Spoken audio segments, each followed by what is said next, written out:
Hello, Camp Pros, and welcome to the Camp Hacker podcast. My name is Travis Allison. I run a blog and a podcast network about running a great summer camp at camphacker.tv. And my name's Gabrielle, and I'm one of the camp directors at Camp Oro, which is an all-girls camp situated in the Laurentians in Quebec. And my name's Joe Richards. I'm the executive director at Pierce Williams Christian Center, which is a summer camp and retreat facility in southwestern Ontario, located about halfway between Detroit and Toronto. Well, welcome to the show, you two. We're sorry that Dan couldn't be here today, but he got called into a meeting, so we're not able to get Dan on. I should say right from the very start, we love having extra co-hosts come and join us, and we have had a crew of people some have come regular, some have been one or two times. But if you ever want to be on the show, please email me, Travis at camphacker.tv, because I know that one of the most consistent pieces of feedback we've had is that people love it when we bring on guests and get different perspectives. So if you want to be on the show, you don't have to there's not a lot of technical stuff involved in it. You really just have to be able to use Skype to do it. So we certainly invite you to do that. The other thing I would say in terms of housekeeping stuff is that if you have learned anything from this show, appreciated what you've taken from this, or want to say thank you to our co-hosts, then I invite you to go to camphacker.tv/love, and that will put out a tweet saying that you appreciate the show and maybe help us get some more people who listen. And we're really very grateful about that. So we appreciate any help that you can give us. Today's topic is about camp culture and how we build a culture that helps sustain camp and helps us bring in more campers and attract great staff and give that thing to our camps that makes them unique and special. Many of us can say we have swimming, canoeing, arts and crafts, but I think it's the culture that really sets us apart. It's the thing that is the magical part of what we do.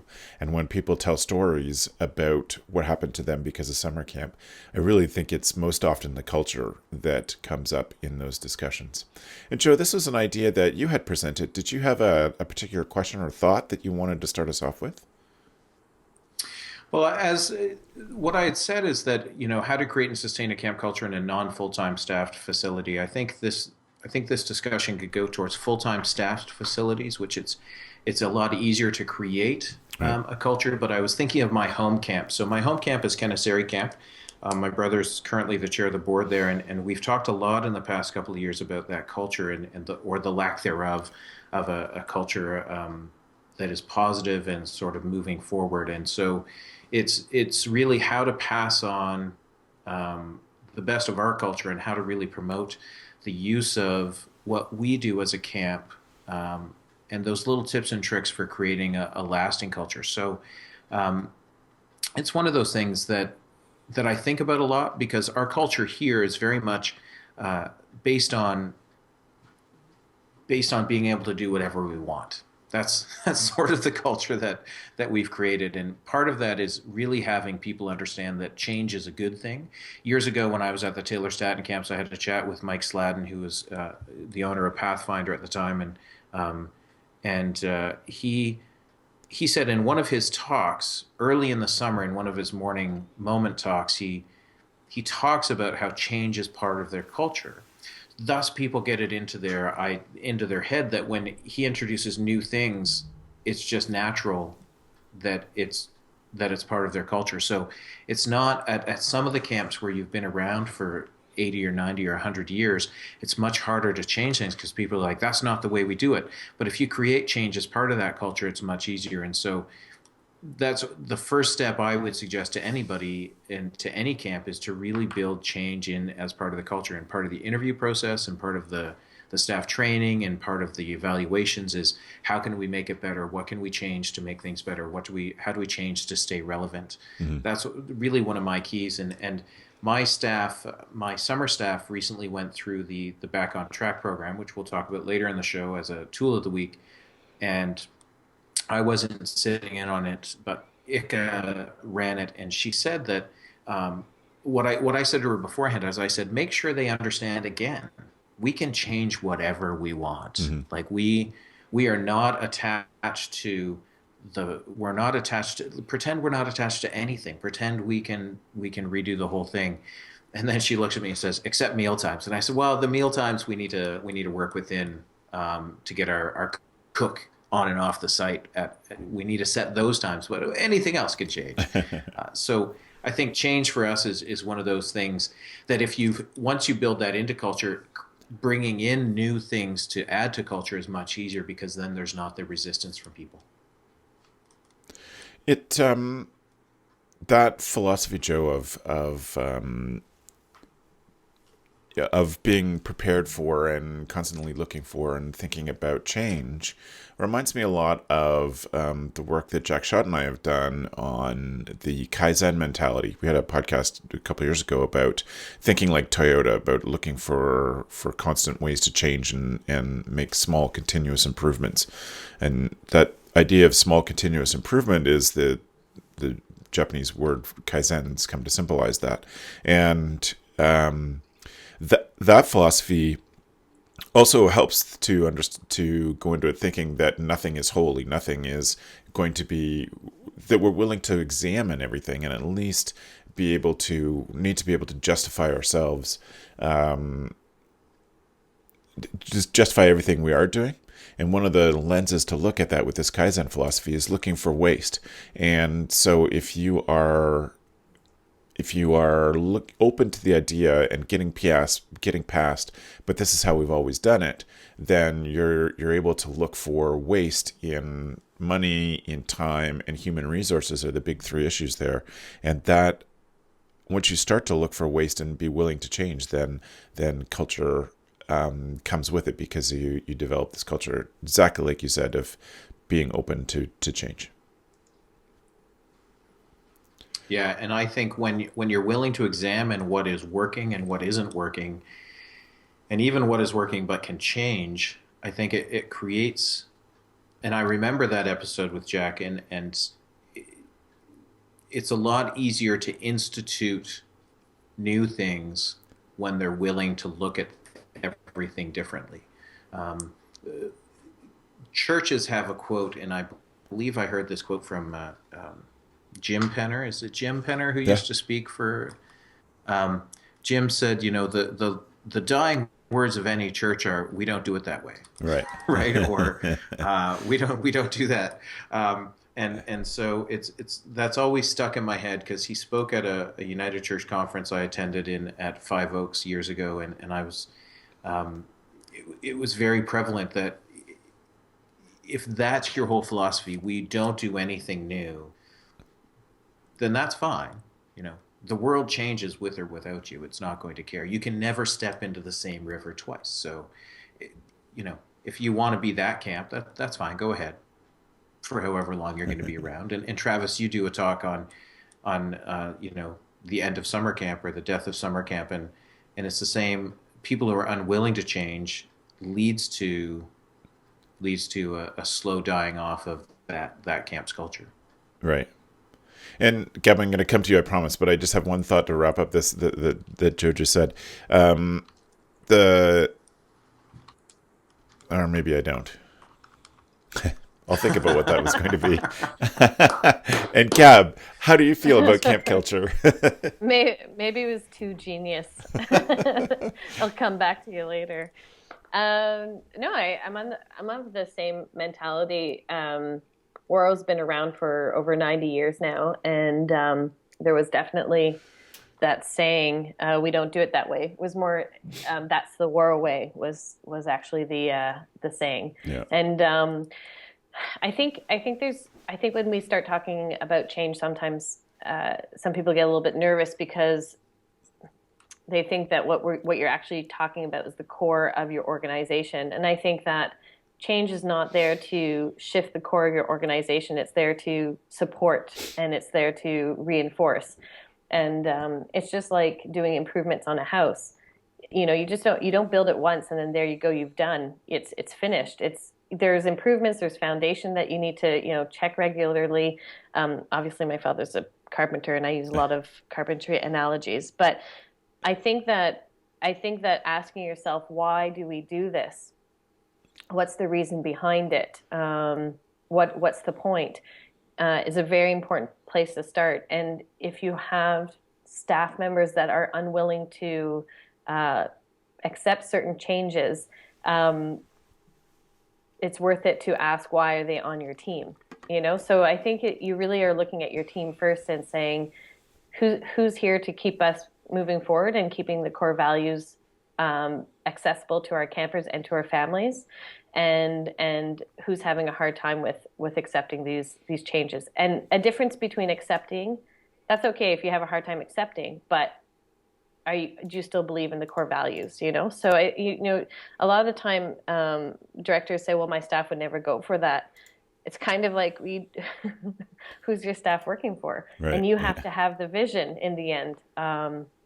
We lost a lot of staff a while ago, and we need to make some serious changes in our camp. But we're so much better for it. And those staff members that didn't come back are now, part of our alumni, and excited about what we're doing today. And it was a little bit too difficult for them at that point. And change is difficult. We know that, but it's because it's threatening something that everybody thinks is going to change, our core values. And you have to ask yourself, well, why would it? Why would it change our core values? Isn't it supporting it? So I think as a leader, you need to be the one that's looking at what needs to keep you current. And it doesn't mean that you're letting your campers tweet throughout camp, though maybe that's a really good thing to do. I don't know, but don't close the door at it. Just talk about it, I think, so. And Travis, you did a great session last year about those type of things, and just sort of looking at your camp and marketing, and some directors had a very hard time with accepting what you had to say. But it's not about accepting, it's just about talking about it and seeing if it fits with you and why. Right. Right. Right. So maybe we skipped over a step in this discussion, because we've talked about sort of implementing a core value, or what could become a core value, but maybe part of a good place for a camp to start with this discussion within themselves is to identify what are their core values, so that you're able to then evaluate the changes. So if maybe one of your core values is change, but I would say maybe that's like a core attitude, but that the value is something. It's putting campers first. It's being willing to do anything possible to make sure campers have a good time. Or I know Laura Kugel from Camping Coast to Coast often talks about finding the way to say yes to a camper. But you have to have core values in place to develop that as a culture. So, Joe, what would you say are the core values at Pierce Williams? Well, I think for summer camp, it's separating the two out. We Right. have a summer camp and a retreat facility, and for summer camp, it's really getting our staff to buy onto that one line job description is our core value, and that job description is to do what needs to be done to show the campers the most amazing summer camp experience. Our staff can recite that rote, and this comes from a Michael Brandwine talk that if he shows up at a camp and he was to go up to 5 different camp counselors, why would they say they're there? And oftentimes they'll have 5 different answers as to why they're there. With this one line job description, what you get is people understand that's exactly why they're here, to do what needs to be done to show the campers the most amazing summer camp experience. I think that's a huge core value for us. For us as a Christian camp, also doing that in a godly manner as well, in a way that reflects well on our Christianity base, and how we teach kids about who Jesus is and who God is. That's all part of our core values. And getting those things in place certainly has built up the staff culture. When I arrived 10 years ago, we went through the same thing, that there were a bunch of staff here and that were just misguided at that moment in time in their camp careers because of a lack of proper leadership over a few years, or a lack of the ability to learn those things. It's hard to say. You don't want to disparage people who came before you, but it's one of those things where the people believe that when they're at camp for that summer, because a lot of staff spend 1, 2, or 3 summers at camp and then they're done. And a lot of people believe that when they're at camp for those summers, their culture is strong and their culture is healthy. It's us as camp directors or as board members who look at a culture and see the issues. And a lot of those issues come through camper numbers going down, or through the health of a business not being healthy because you don't have those camper numbers. And so when you say to staff, your culture sucks, in that blunt language, sometimes those staff are like, no, it doesn't.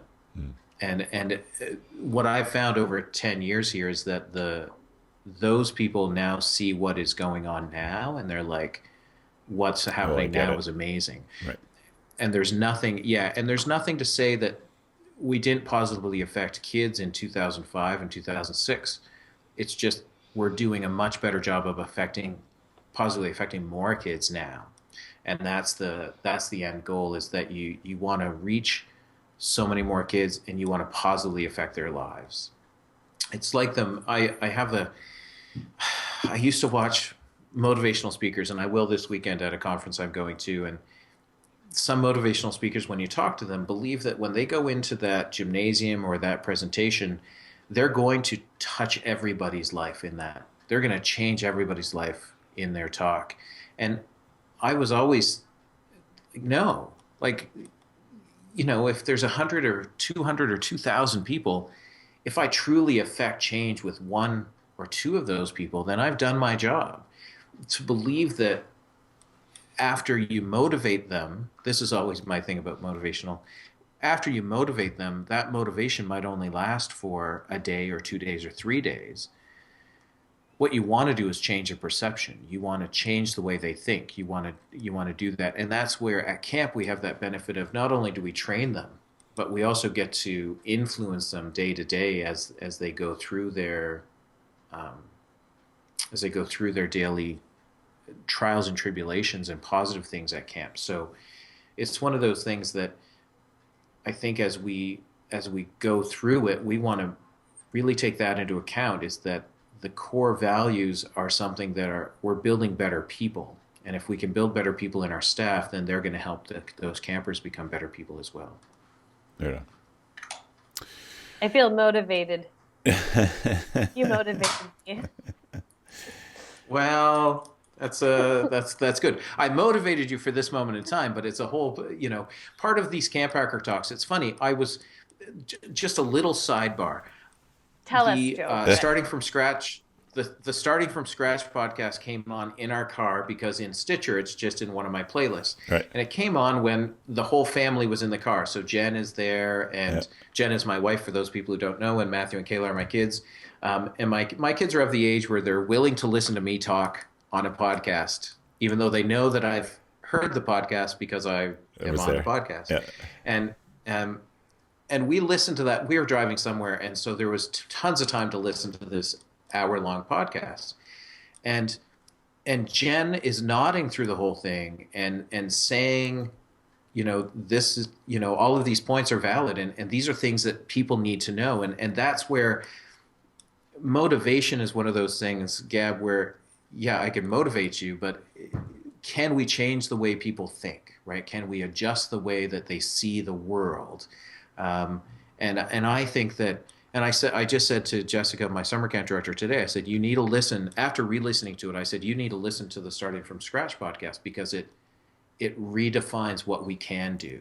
And if change is one of your core values, to bring it back to this topic, that podcast is one that you can get a lot of ideas for change from. Right.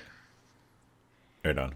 I agree, and I think that if we're talking about speakers, there's 2 types. That's not true. There's many types, but one of the 2 types that I get frustrated with is when they share vision, but don't give you the tools. So like the environment's important. We need to teach our campers about environment so that they, pass that on to their children, so on and so forth. But then what are the tools?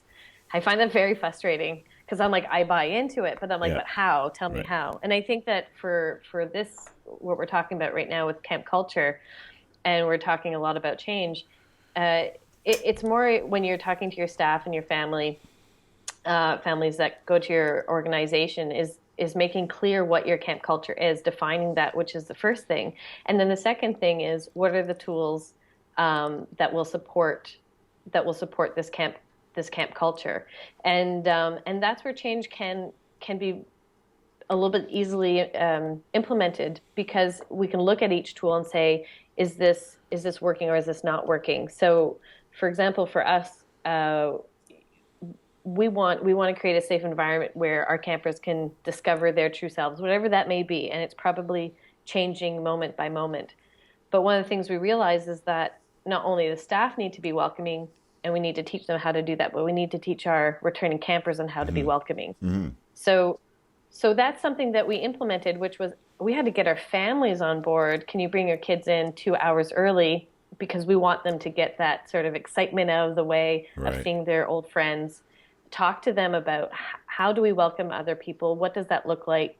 Acknowledge that it's awkward to meet new people. Why is it awkward to meet new So people? smart. But that's kind of and then that's a change. But when we approached our returning families to do that, and that's approximately 300, 500 people who I don't know numbers. Yeah. I randomly say numbers, but a lot of people.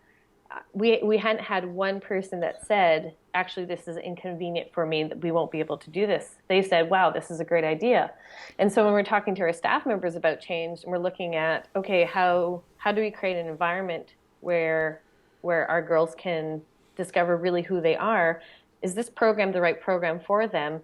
Because they're behind the mission, because they're behind the vision, they're part of building those tools. But you need those. We're looking at tools and not traditions. Right. But traditions sometimes need to be shifted because they don't have a purpose anymore. And you know, when we're talking about motivation and we're talking about buy-in, it's sort of like make people part of building those tools, or at least looking at the tools and saying, are these useful anymore? Do we still need these, or do we need to put something in place? Right. Right. That's awesome. I knew you had done that with Staff Gab to bring the staff in early, but I didn't know you'd done it with campers too. What an amazing idea. Yeah, it's Really our cool. second year doing it, and so this will be our third year. And because we had done it, this is our second year. Some of our seniors, they had something to add in, and it was very simple. You call them. Skype is awesome. Let's Skype with your campers and say, okay, this is what we want to do. How do we want? We did this last year. Can we build on this? What Yeah. would be Yeah. helpful? And they're part of it, and then they understand what it's going to look like, and they know, and the reason why they want to be part of it is because they know how it feels. They want to continue that camp magic, and that's what we were talking at the beginning. Yes, we have our regular activities, and we have our songs, and we have all of those, but that feeling that people experience, for campers to understand what goes into creating that, they want other people to experience that as well. Right. Right.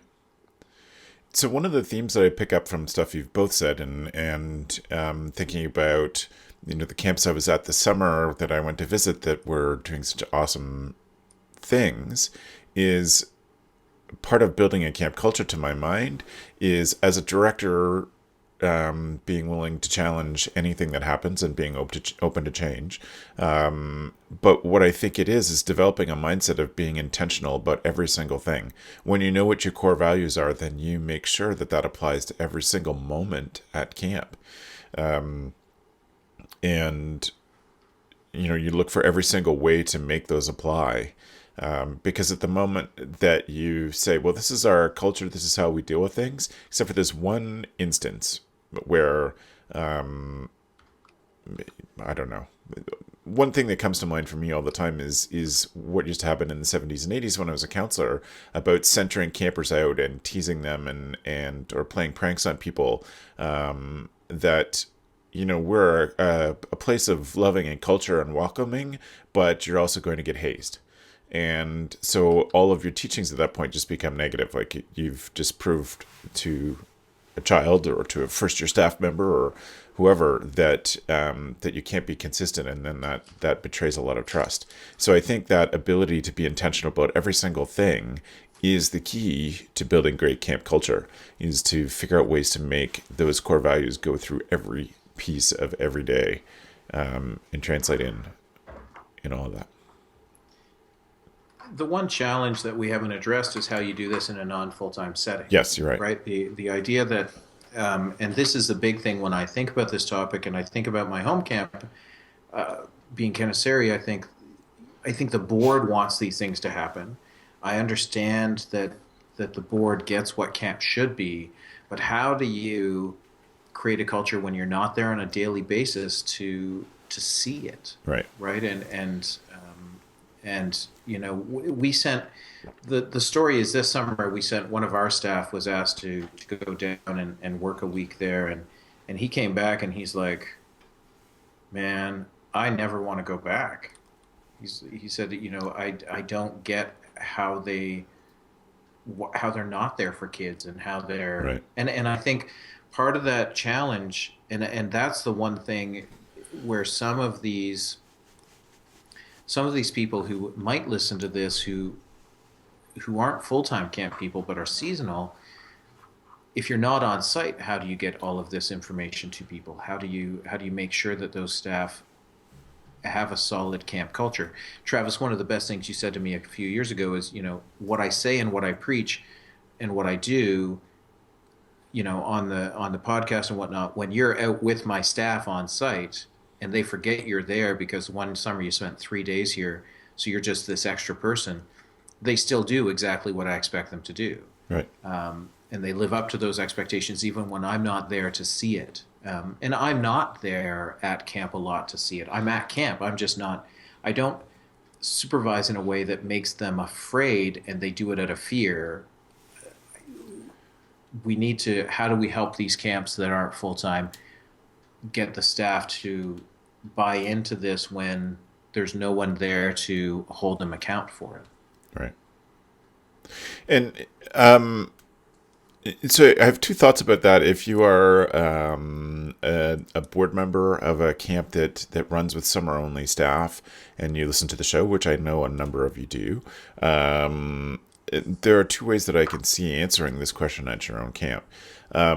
One is if you can't have consistency in the director or the summer program director, if that doesn't go from year to year, or it goes for 2 years at a time, and then there's 1 a year, 1 a year, 1 a year. If there's two ways I think you can get this culture. One is to make the training consistent. So it does mean that that you either have to bring in the same people to do the training, or the board members have to be prepared to train those same things every year to make sure that that's consistent. Because consistently great camp culture involves consistency. You have to have the same elements.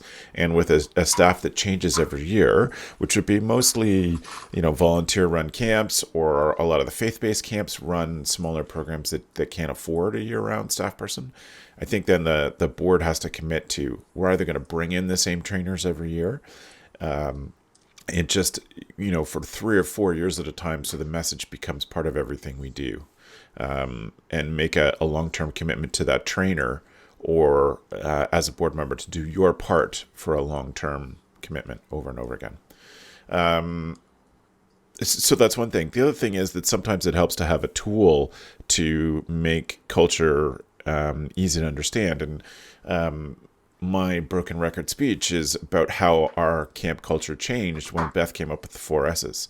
So what that gave them is the staff a tool to understand our expectations without us being there, and be, I think, an awesome tool for the kind of camp that you're talking about, Joe, to implement the 4 S's and make it their camp culture, because it had such a profound impact on our own culture, and it also allows you as a board member to have some confidence in the decision making. So for those of you just joining recently who haven't heard about the 4 S's, in order to get to do anything at camp, you had to say yes to all 4 questions. Is it safe?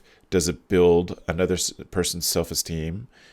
Is it good stewardship of the environment? And are you being a servant to others? Basically the golden rule, are you putting other people's needs before your own? And if you can answer yes to those 4 things, then you could do stuff. And that was about decision making, but really translated into a great culture. Because as a board member, our board didn't have to be there to know that the summer staff were going to make good decisions, because they've been trained on 4 S's consistently for years. Yeah, and I and think that's that that's one of the keys is that when you have a solid small poster, it's almost like you can put that up anywhere so that staff are and train on that and get them into that mindset. That if it doesn't, then it doesn't happen. Right. Okay. I was just going to say, and that's sort of it's a little bit ahead of the times. You guys did that quite a while ago, and the Canadian government is starting to implement these sort of these self-guided guidelines. Instead of saying do's and don'ts, it's more about let's we want you to make your decisions. Let's base it on these norms that we've all agreed upon. And I've said it before. Waro has completely implemented the four S's, um, but changed the words a little bit. And I think that what's really great is that it's not just about being respectful of each other, but it's also about raising each other's self-esteem. Hmm. So you're not just, and I think that's been a very helpful one for us within our staff and our campers, that they understand that their behavior is not just to be respectful, but it's also to make people feel good about themselves. And Yes. that's helped with a lot of the changes, uh, with, a while back, ghost stories were still acceptable at camp, but does this raise people's, you know, health, emotional safety? And not really. So it really added to a lot of shifts, and it's a great guideline. I would definitely recommend people to look at it and use it in the way that makes sense to them. But it's simple and it's clear, and it also teaches campers and staff to problem solve, which is and make their own decisions, which is that's life lessons that we're hoping all of our um, staff and campers are learning from the different camps that they're attending. Yeah.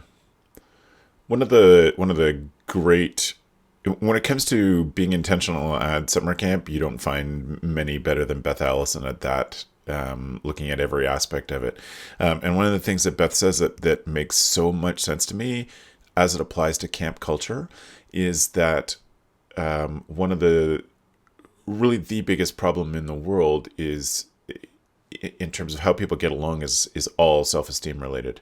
And if you have people who have good self-esteem, then they are not going to be bullies or do other things to raise themselves up by putting others down, etc. And if you're a young camp director and want to think about a way to establish yourself as a good camp leader and develop a good camp culture, then I would advise you start at always looking at how does this build other people's self-esteem. And that is such a transformational idea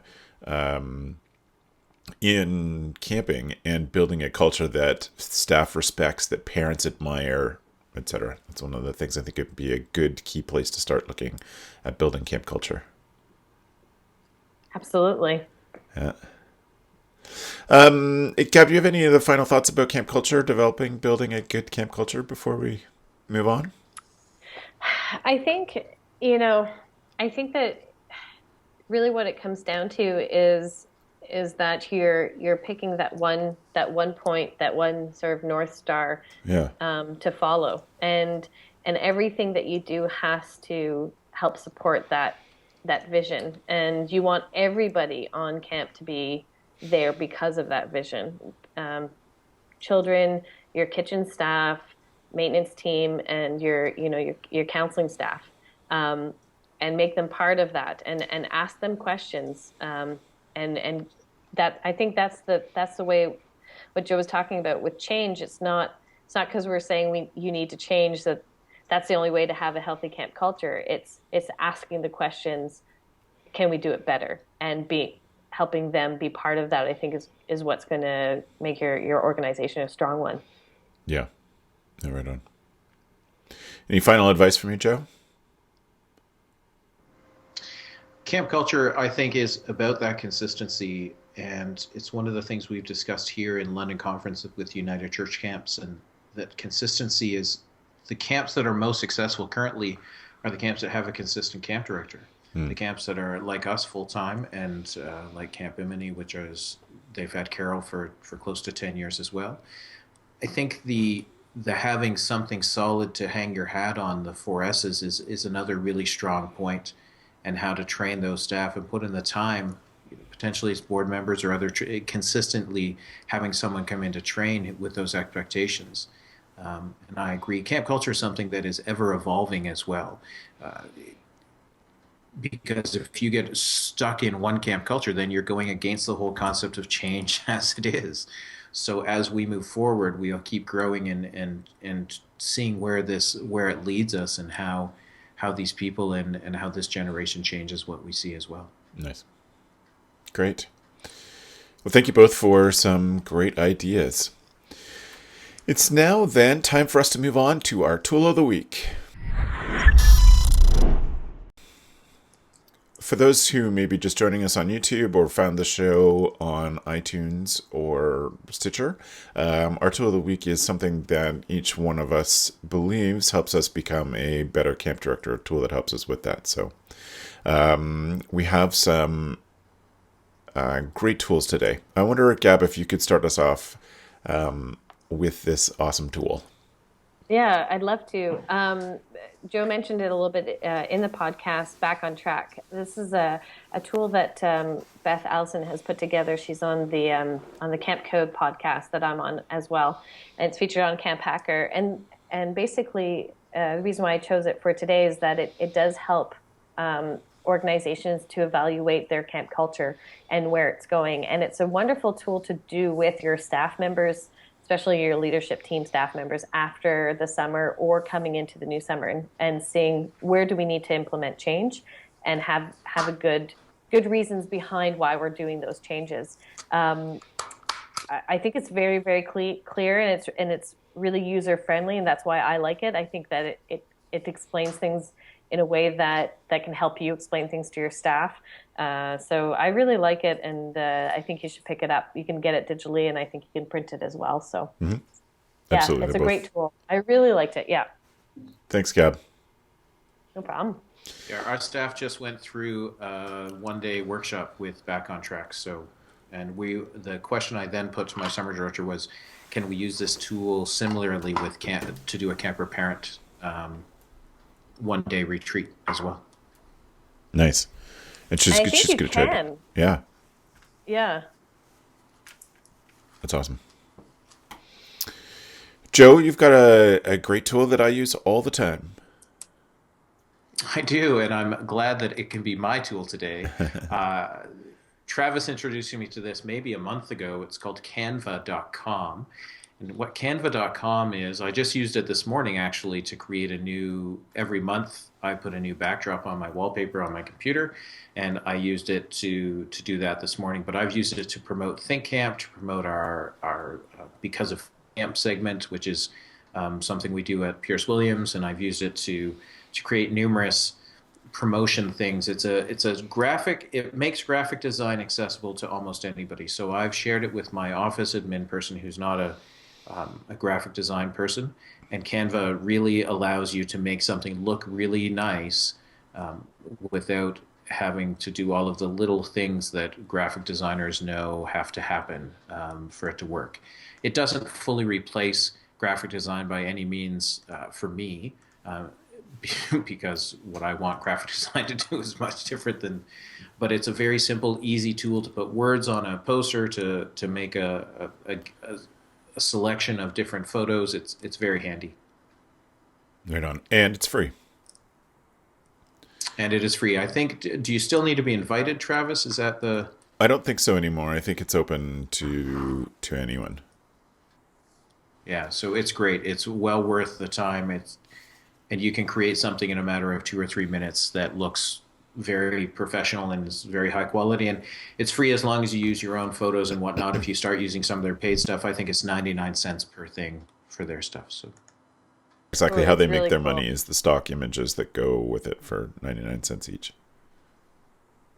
I'm on it right now. It's really awesome. Just the opening page is really fun. You guys keep talking. I'm going to be playing here. Gab's going to be doing design stuff. Right on.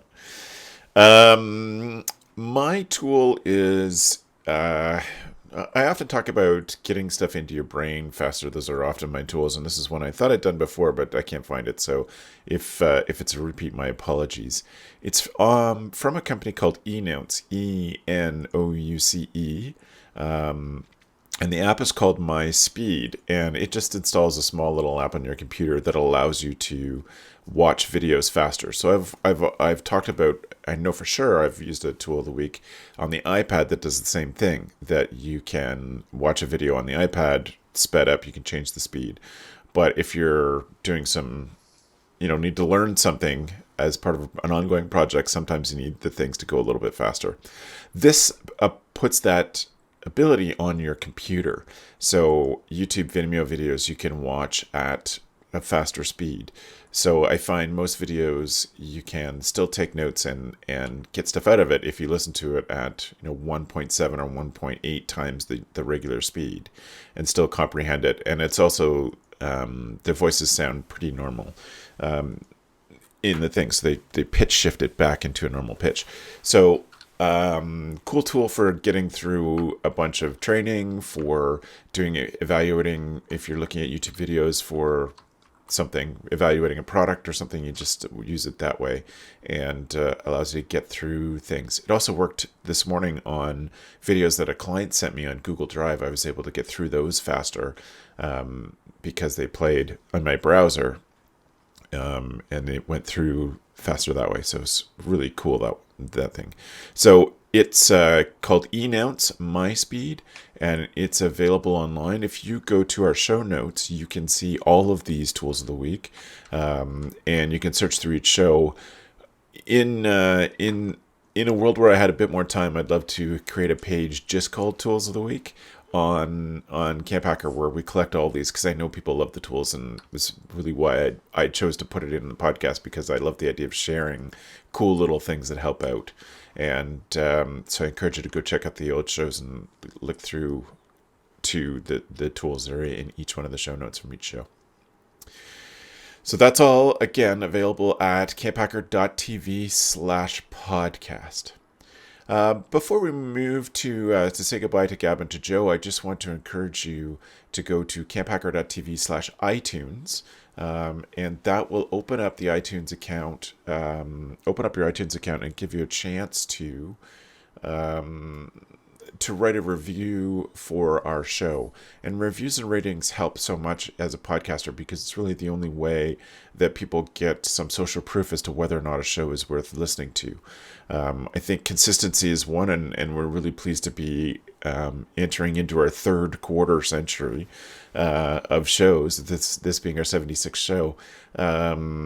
But it's nice to hear from people outside of the podcast producers, whether they like the show. So we've had some great reviews from some very consistent listeners that we really appreciate. And if you go to camphacker.tv/iTunes, that's really helpful to us. So that wraps up our discussion about building great camp culture today. We thank you very much for listening. What I want to do is just give our hosts a chance to let you know how to get in touch with them before we wrap things up. So Joe, I really appreciate you being on today. It's been awesome. Thanks. If people want to find out more about what I do, they can go to yoyojoe.com, YOYOJOE, or they can go to find out all about Pierce Williams, campisbetter.com. And all my stuff is there. Right on. Not hidden. Thanks, Joe. You're welcome. And Gab, where can people find out more, get in touch with you? They can follow me on Twitter at Gabrielle Rail, and they can check out where I work at waro.com. Fantastic.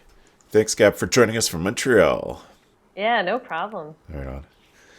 And so we appreciate everybody joining us, and we love all of our great, consistent listeners. We've had some great feedback this fall about the show. If you have any ideas for the show or topics you'd love us to cover, then please email me, Travis at camphacker.tv.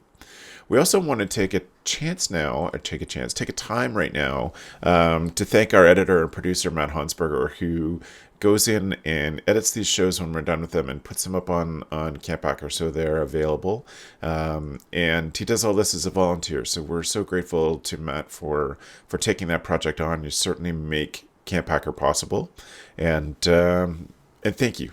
It's been awesome having you with us for so long. Again, go to camphacker.tv/podcast to find the show notes for this show. Thank you for listening, and thanks for the evening, friends.